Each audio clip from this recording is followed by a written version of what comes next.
मन को वश में करने के लिए क्या करें? इस कहानी के पीछे के तर्क को अगर आप समझ गए तो आपका मन काबू हो सकता है। एक बार महात्मा बुद्ध किसी नगर से गुजर रहे थे।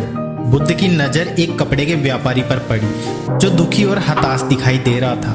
बुद्ध चलकर उनके पास गए और कहा, सुनो, तुम इतने उदास क्यों हो?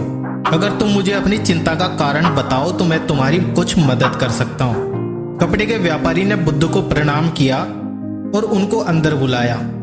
उस व्यापारी ने कहा कि जब से मेरी पत्नी की मृत्यु हुई है तब से मेरे घर पर मेरे छोटे बेटे की देखभाल करने वाला कोई नहीं है, इसलिए मैं हमेशा इसको अपनी दुकान पर लेकर जाता हूँ। लेकिन मेरा बेटा मेरी दुकान पर आने वाले हर ग्राहक की पगड़ी को उछालकर फेंक देता है, कभी कभी उनका झोला उठाकर बाहर फेंक देता है। मैंने इसको बहुत समझाया, डांटा, लेकिन यह नहीं समझा। इसकी इन हरकतों की वजह से मेरे सारे ग्राहक खुद को अपमानित मानकर वापस चले जाते हैं। बुद्ध बोले कि मैं तुम्हारी सहायता कर सकता हूँ, पर मुझे तुम वचन दो कि मैं जो भी करूंगा तुम उसमें दखल अंदाजी नहीं करोगे, ना ही कोई प्रश्न करोगे। व्यापारी बुद्ध को वचन देता है। अगले दिन बुद्ध एक पगड़ी पहनकर आए और ग्राहक की भांति आकर बैठ गए। व्यापारी का बेटा आया और बुद्ध की पगड़ी को उछाल दिया। महात्मा बुद्ध मुस्कुराए और कहा, बहुत अच्छा, जाओ उस पगड़ी को वापस लेकर आओ।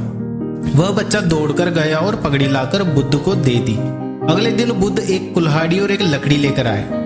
उस लड़के ने फिर से उनकी पगड़ी को उछाल दिया। बुद्ध ने उस लड़के को कुल्हाड़ी और लकड़ी दे दी और कहा, जाओ इस लकड़ी को काटो।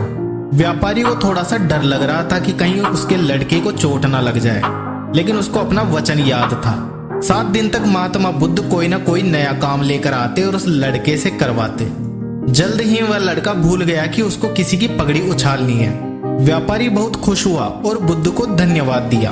मुझे पता है कि इस कहानी का और मन के वश में होने का कोई विशेष संबंध नहीं है, लेकिन पहले आप इस तर्क को समझ लीजिए।